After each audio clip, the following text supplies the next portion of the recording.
Halo, assalamualaikum warahmatullahi wabarakatuh. Bertemu lagi dengan aku, Danti. Nah, di kesempatan kali ini, aku bakalan sharing mengenai tips and trick bagaimana untuk bisa lulus CPNS, untuknya di formasi dosen. Nah, ini berdasarkan pengalaman aku ya. Kita disclaimer dulu. Jadi, ini tes pertamaku untuk CPNS dosen di Kemendikbud tahun 2023. Nah, ada beberapa hal yang perlu aku pertimbangkan sebelum mendaftar CPNS ini, dan beberapa di antaranya itu adalah pemilihan formasi dan lokasi. Nah, dimana untuk formasi ini saya lebih memilih untuk mencari kampus yang menyediakan khusus untuk jurusan IPA saja. Jadi untuk saingan dari jurusan lain itu tidak ada, baik itu kimia, fisika, dan biologi tidak. Jadi ini khusus untuk satu formasi saja, yaitu formasi IPA. Nah, ini untuk meminimalisir banyaknya pesaing yang mendaftar di formasi tersebut. Dan juga untuk lokasinya, berhubung kampus S2 saya tidak membuka lowongan, tidak membuka formasi untuk formasi pendidikan IPA, jadi saya memilih di kampus lain yang jumlahnya menerima dua orang. Jadi saya tidak mendaftar di formasi yang hanya satu orang. Itu dikembalikan lagi dengan kemampuan kalian masing-masing. Kalau saya mendaftar yang 2 orang yang dibutuhkan. Selanjutnya, untuk persiapannya, setelah menyelesaikan S2, tepatnya di bulan Mei, jadi di bulan 5, dan pembukaannya itu di bulan 10 atau 9.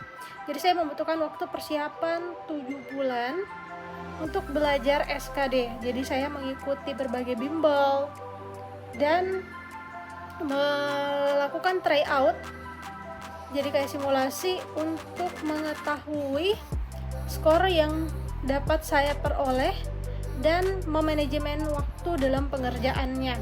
Jadi selama selesai wisuda, saya tidak mencari pekerjaan yang lain. Jadi saya fokus untuk belajar untuk SKD di bulan 10.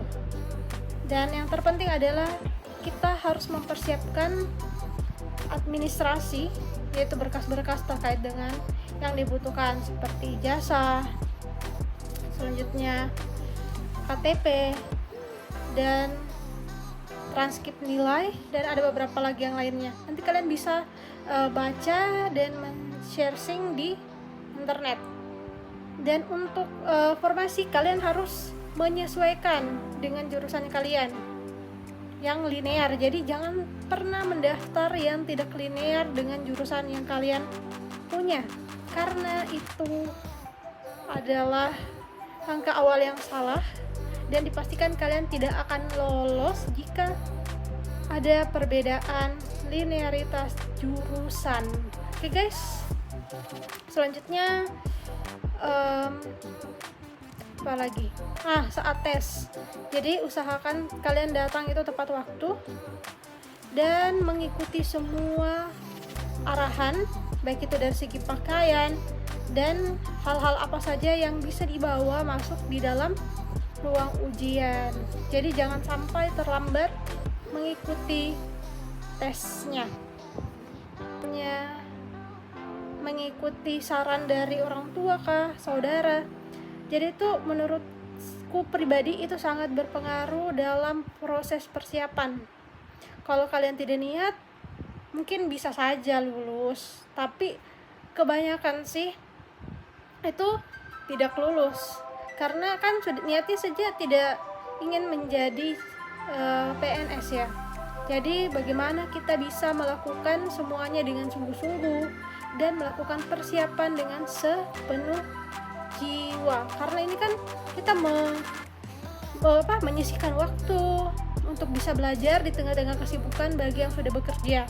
Dan kalau yang bagi yang fresh graduate ini mungkin dia otaknya kan masih segar-segar masih baru selesai kuliah wisuda, jadi mungkin dia memiliki semangat yang sangat menggebu-gebu ya untuk belajar dan mempersiapkan semuanya dengan sebaik-baiknya. Berbeda halnya dengan yang sudah bekerja atau yang sudah lama berhenti dari dunia pendidikan ini, dalam hal ini dia sebagai ibu rumah tangga kah, atau bekerja di bidang yang lain, seperti itu. Jadi ini hal yang perlu diperhatikan sebelum mendaftar CPNS, khususnya CPNS dosen. Nah, itu beberapa hal yang kalian harus persiapkan sebelum mendaftar CPNS, baik itu di instansi-instansi yang lain. Oke, itu saja untuk sharing kita pada sore hari ini. Silahkan bagi yang ingin diberikan tips-tips atau sharing pengalaman, silahkan komen di bawah. Oke, assalamualaikum warahmatullahi wabarakatuh.